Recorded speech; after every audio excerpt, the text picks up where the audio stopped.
फुंनि गोजोननाय रायजो राजाफोरनिफ्राय मोनसे बिसेस आङो मोनसे पइन्टखौ आं खोन्थानो नागिरदों मानसिनि देहानि थाखाय सोमोन्दै दा माने सिनस्रि सानायनिफ्राय मा जालाङो बेखौहाय आङो खोन्थानो नागिरदों। सिनस्रि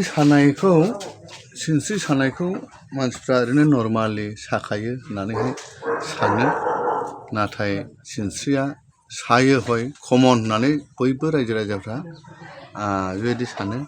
नाथाय सिनस्रिखौ मोजाङै ट्रिटमेन्ट खालामनो रोङाब्ला बियो सिनस्रिनिफ्राय ओरै आथिङाव मिजौलाङो, आथिङावहाय मिजौलांनानै हय आगदा हय आगसि मिजौग्रोगोन, बेनि उनावहाय मोनसेयाबो मिजौगोन, बेनि उनावहाय आखाइयाव थांगोन, बेनि उनावहाय किडनिनि रोदाया पेरालाइसिस जागोन, मिजौहैगोन, लिभारनि रोदाया मिजौहैगोन, होमब्ला नोंनि फायखानाफ्रा लेट्रिनफ्रा थिग जाहैया, उखैनायबो नङा, हजमबो जानाय नङा, फायखानाबो अफ जानो हागौ, होमबा हासुनायाबो थिग जाया, बेफोरबायदि जायो। होमब्ला नोङो जानाय खायद'फ्रा थिग गैयाब्ला नोंनाव आरोबाव बेमारि गुबुनफ्रा सौजाबनो हागौ।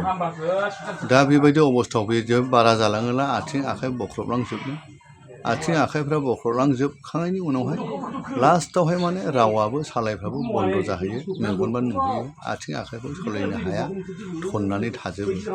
दा बेबायदि बेक्ति सासे माने जमा थनानै थाथ'नायसिम सहैथ'वाखै, आथिङा गोरा जाजोब्बाय थोंनैबो। दा बेबायदि आंनावहाय दंफैयो जोंनिनो बिटिसिनि आन्दाराव थानाय गसाइगाव डिस्ट्रिक्टनि मानसिया 14 चिरांनि हिन्जावसा मानसि बिनानाव जायो, बियो ओरै गसाइगावजोंहाय हाबा जाहैनाय बेक्ति। बे मानसिया बेबायदि अबस्थायावहाय दा दङ। दा बेयो आंनावहाय दंफैयो आंजों ट्रिटमेन्ट लानोहाय। दा आं बेखौ नुदों, बेखौ नायनायजों लोगोसे नुदों, नोंथांमोना नायनो हागोन। नैबे बिनानावानो, बे बिनानावा ओरैबायदि अबस्थायाव दङ नै दा, मोदोमफ्रा हामजोब्बाय, नै हामजोब्बाय, सेहेराफ्रा गैले, जानोबो एसेल' हाबाय, नैबेफोरबायदि जादों आरो। दा बेखौहाय आंनावहाय दा एटलिस्ट बियो आंनावहाय गैयालाबो बियो गोबाव मास नांगोन, बोसोरसे नांनाय नङा, बियो गैयालाबो 5-6 मासनि खारबार।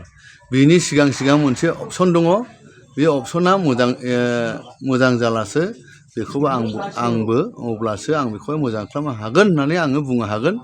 ओमफ्राय समखौबो बेसेबां नांगोन बेखौहाय आङो बै जाहैब्लासो आं बुंनो हागोन। खारन मा, बेनि गोनांथिया मा, बिनि देहा गैया, बेनिखायनो बिनोहाय लिभारनि, किडनिनि, गेसनि, भिटामिन, माखासे फ्रुइटनि जुइस, माखासे जानायजों बिनि देहाया एसे ग्ल' स्किनफ्रा मोजाङै जायोब्ला, सिङावहाय मोजां जायोब्ला साउनि स्किनफ्रा, महरफ्रा, मुस्रिफ्रा साफायाव फैयो, अब्लासो बिनि देहाया जाखांफैब्लासो बेखौहाय जोङो मासाज खालामनानै, नानानै, थेरापि खालामनो हानायनि मोनसे सुबिदायाव फैयो। दा आं बेबायदि नुदों बेखौहाय। दा बिनि देहायानो गैयाला एक नाम्बाराव जों बेखौहाय जरलि मासाज खालामनो, मानो थेरापि खालामनो, बिनो अक्सिजेननि क्राइसिस जागोन, बिनि सक्तिया क्राइसिस जागोन।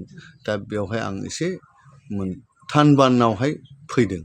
दा बेनिखायनो बेखौहाय दा एफाराबनि आङो खरायै खालामग्रा, गुबुन मोजां देहाखौ खालामग्रा मासाज बायदि आं खालामनो हाथ'नायखौ नुवाखै मानसिनि अबस्थाखौ नायनानै।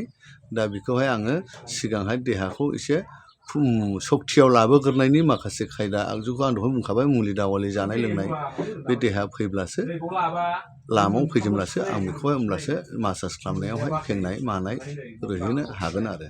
दा बेनि गोदोनायाव दङ मोनसे, सिनस्रि गेजेराव मोनसे दं। जेब्ला सिनस्रिया नांजाबो होमब्ला सायो, खायसे साइडजों ओरै बुखेगोन, खायसे ओरैहाय ओरै फारसेजों बुखेगोन, नङाब्ला ओरै नारखोगोन, गयरि जागोन, गोजौ जागोन, हय नङाब्ला सिङाजों देबगोन।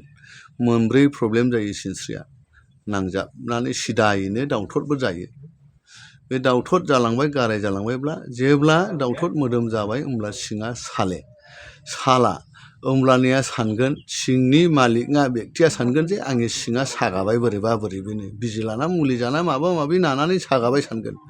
नाथाय 4 मास 5 मास परे, सोरबा लोगो 1.5 मासनि परे बियो आथिङाव मिजौनो स्टार्ट जायो होमब्लानिया नों मिथिले दे नों गोसोआव गैले सिनस्रियाव जादों होननानै नों मिथिले आथिङावसो मिजौनायखाय नोङो अजा नागिरनोसै आथिङाव नानोसै डक्टरफोरनाव थांनोसै नोङो मिजौनायनि प्रब्लेमखौ खिथानोसै मिजौनायनि टेस्ट खालामनोसै बिसोरो नैबेयाव बिदियावनो माखासे गोबां बेक्तिफ्रा गावनि देहाखौ नस्थ' खालामना लादों बे सिनस्रिखौहाय मोदोम जानाय बुस्थुखौ थेरापि खालामब्लाबो जाया सिनस्रियाव जादों आथिङाव थेरापि खालामदों थन्नायखौ जादोंमोन सिनस्रियाव आथिङा थनैबा ओरैहाय मिजौहैबाय आथिंखौसो थेरापि खालामबाय थाबाय एसे एनैया थाबायनो हागोन मडेलाव थांगोन नाथाय दे होथेनानै दङ सिनस्रियाव बे मालाबाबो खुला खालामाखै नोङो बे हिसाबै मालाबाबो गाया दा बियो थेरापियावबो 10 मास मोन ने क'क्राझारावहाय औ नोंसोरो बहाय लादोंमोन माबायाव 12 बोसोराव वेस्ट बेंगल 12 बोसोराव दा 12 बोसोरावबो बिसोर थेरापि खालामदोंमोन बे बुहुल ट्रिटमेन्ट माने इउनिटआ बहाय बिगोमाया सोर जाहोग्राया मिजौ होग्राया सोर नैबेखौ हमनो हानांगौ बेखौ हमनो हानायनि उनावसो बियो बेसेबां पारसेन्टनि गाज्रि अबस्थाजों जादों बेगेङा बेसेबां मोदोम जादोंना बेगेङानो देरदों बिदि देरनो लुंबा लुंसि देरनोब्ला रोदाखौ नारखियो हय नारथेयो हय नारखोयो होमब्लासो मिजौहैयो दा बे खारै बिमाखौसो नागिरनांगौ बिदिसो आरो आंनिफ्राय बेनिफ्राय आं साबसिन रोङा आं जा रोङो बेनो खिन्थुबा मा आंनाव साबसे फैयो आंनाव गालांदों साफ्रोमबो गालांदों आं होबाय थाखायो आपल'ड होबाय थाखायो आङो दा बियो गोदानसो सानथामसोल' जादों नै सानथाम सानब्रैसोल' जादों ने सुनिबार ना शुक्रुबार लाबोदों शुक्रुबार लाबोदों शुक्रुबार सुनिबार रबिबार समबार सानब्रै दिनैजों फैजेननायनिफ्राय बेबायदि आरो दा बेखौ आं मासाज खालामनोसै जेब्ला आं उनाव गेजेरावहाय एसे इमप्रुभ जायो होमब्ला गेजेरावहाय